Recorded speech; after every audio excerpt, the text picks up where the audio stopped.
Hello YouTube world, welcome to my channel. Don't forget to like, comment, subscribe, and hit the notification bell so you can be notified when I drop hot content like this, and stay tuned for the next video.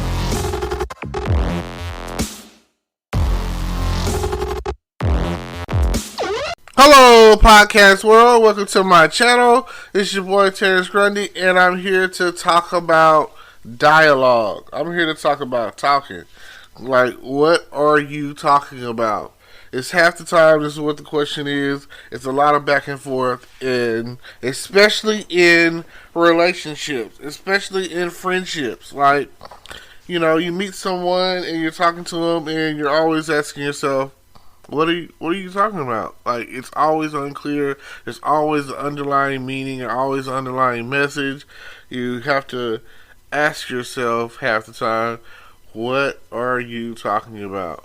So, let's say that you walk into a store, walk into a restaurant, whatever, and you get the greeting. Hey, welcome to this store, you know. I'm not going to put any names on it right now. Let's do Walmart. I'm going to do Walmart, and I'm going to say McDonald's or whatever. Okay? Let's do it like that. So that way you'll have an idea in comparison. So, you walk into Walmart, the greeter sees you. Hello, welcome to Walmart, you know. Or, in their case, their thing is, how may I help you, you know. But they don't mean that. They don't really care, you know. Some people care, some people don't.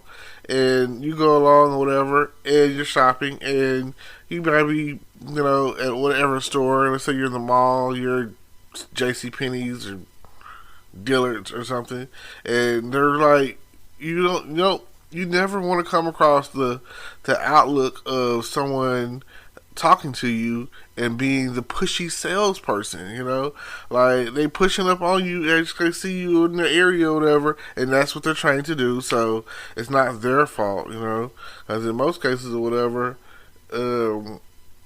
hey, I really just want you to do what you do, you know, like, hey, come talk to me if you need some help. Other than that, you good, you know, just do you.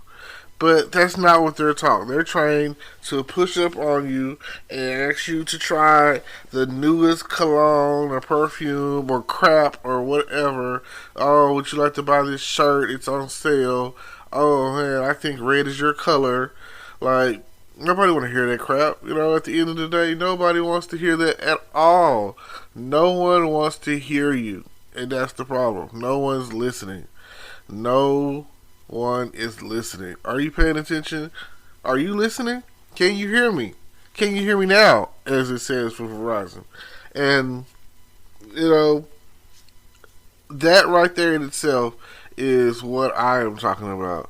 It's the dialogue. The dialogue that started, if you ever noticed, like, younger generations. Because the more it's like it evolves, going down, conversation does.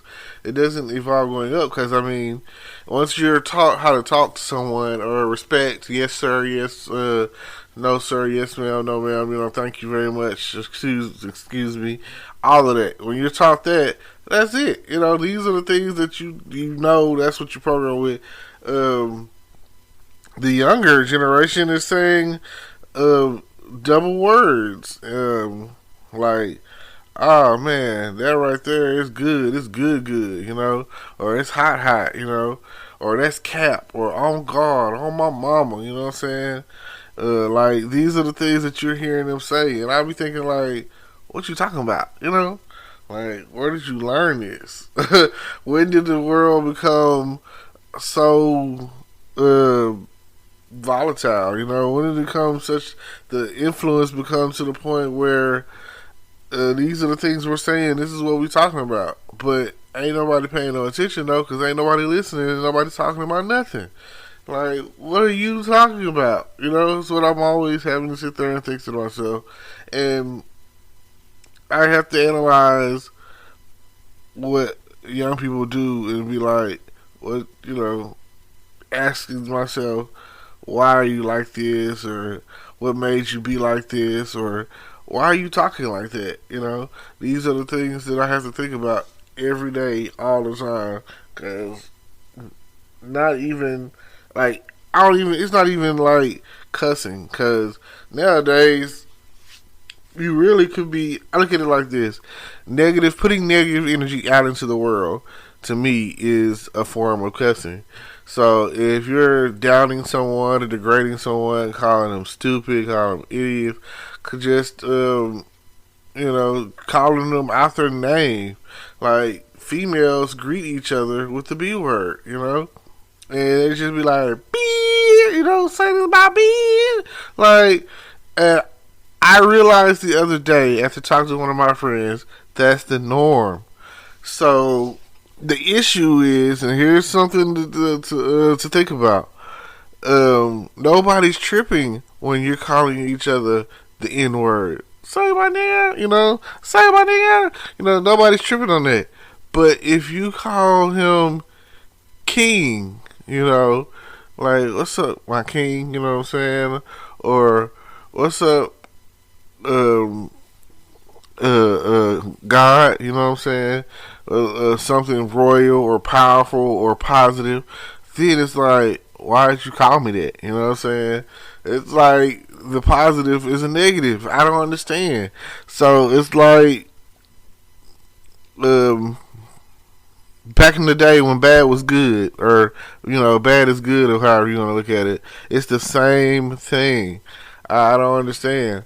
Nobody wants to be good. It's like I tell people all the time in songs like Rihanna's "Rude Boy." She didn't say, "Hey, Mr. Nice Guy, come and make love to me." She said, "Rude Boy, come and beat it up."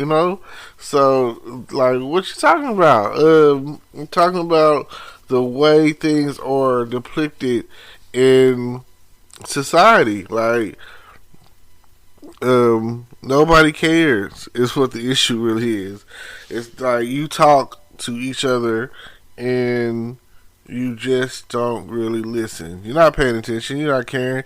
You're not doing anything on the back and forth end. You're not conversating. You're not listening is what the problem is. So it's just like the topic of spoiling to the rod, you know.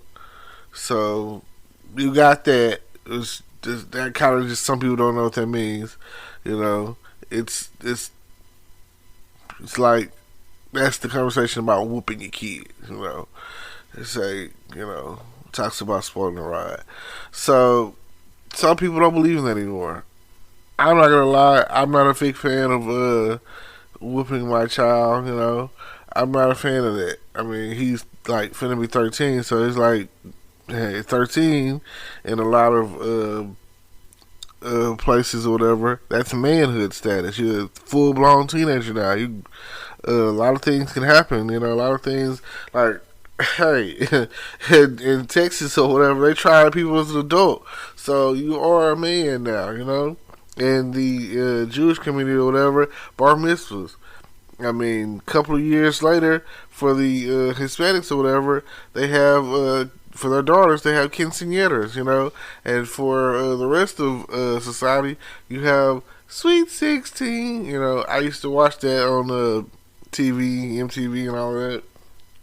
Like, hey, it's the best time to throw a party. I mean, I was just happy because by 16 I was driving and, you couldn't tell me nothing. Like, there's nothing to be told to someone who has their license and who has a car and who has a job and is just ready to go. Like, where you going? I'm going to work. Where you going? Hey, wherever I want. Shoot. Couldn't tell me nothing back then when you get to that status. But a lot of teenagers today, are not driven to the point where that's important to them, getting their license at 16. They're like, I'll just drive without it. I know some of my friends didn't get their license until their mid-20s, but they've been driving for years. So, what can I say? I guess it's okay if you're not getting pulled over, you're not getting caught. It's not a problem until you're getting caught, right? That's how they feel. That's how the world is. I mean, that's just like someone stealing something or whatever. It's not a problem with stealing out of Walmart or self-checking until, hey, Officer Vincent catches you. Hey, you know. So, also dialogue, what are you talking about? And the main thing, it boils down to these relationships where people are yelling at each other. Like, how many times do I have to tell you something for you to get it through your thick skull? I mean, come on. Like, what is it going to take for you? For you! For you to get it through your skull. To you to understand. For you to come along and be like, alright, this is it. This is enough. Thank you. Thank you for your time. You know what I'm saying? Now, I would like for y'all to like, comment, subscribe, hit the notification bell, all that good stuff. Follow me on all my different platforms. It's all in the description, probably. And I just want you to know that I'm here. And I'm talking. I'm talking to everyone. I'm talking about everything. I'm here. I'm just as talkative as it's gonna get, talkative as it's gonna be. Now, thank you. Thank you for tuning in today. Hopefully that's giving you something to think about, a few things to talk about, a way of looking at things that you haven't decided to look at it. You got to take the time out and realize that, hey, he's right. Or, hey, I don't know what I'm talking about because, I'm not really talking about anything. I'm not dialoguing. I'm not. My words aren't influential, like the stuff that I'm talking about. It's got to have people's best interests out there and some good message, With all that being said, thank you. Today is your lucky day. Today is the day that our $3 website works for you, paying you directly to your PayPal daily. Imagine $3 ongoing continuous payments to your PayPal account. Imagine falling asleep and waking up to $300 in your PayPal account. How would this make you feel? How could this help you? What bills could you pay? What kind of fun could you have? What does that retirement look like now? All for a one-time payment of $3. This website is DFY done for you, fully built and completely hosted, and never stops collecting payments for you. You have spent $3 on coffee on a regular, but that coffee won't help you create multiple streams of income. Click the link below.